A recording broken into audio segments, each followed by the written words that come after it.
हकीकत कितनी बार भी बताई जाए उसका अंदाजा अभी किसानों को नहीं है और ना ही इस बात की जानकारी है कि नए कानून में लिखा क्या है। इसको एक बार फिर से समझने की कोशिश करते हैं। सरकार जो तीन बिल लाई है उसको लेकर किसान जो पूछ रहे हैं और जो जवाब मिल रहे हैं उनमें कितनी समानता है। एमएसपी का सिस्टम अभी जैसा है वैसा ही बना रहेगा। मंडियां जैसी अभी चल रही हैं वैसे ही आगे भी चलती रहेंगी।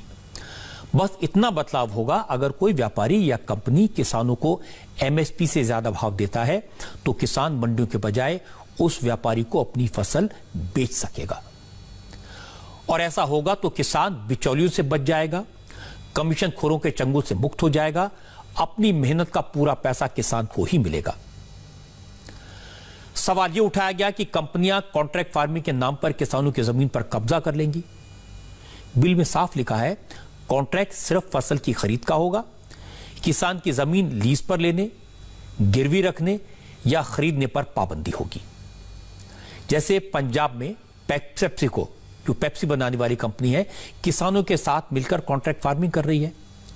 यही मॉडल पूरे देश में लागू हो जाएगा।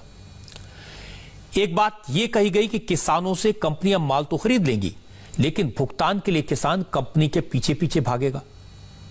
हकीकत यह है कि बिल में साफ लिखा है किसानों से सीधे सीधे फसल खरीदने वाली कंपनियों को तुरंत भुगतान करना होगा और ई कॉमर्स के जरिए किया गया भुगतान ज्यादा से ज्यादा 3 दिन में किसान के अकाउंट में पहुंच जाना चाहिए।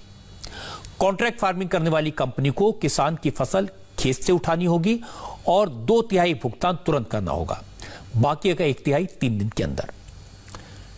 इसके बाद भी कांग्रेस अगर किसानों से कह रही है कि इस कानून से उनका नुकसान होगा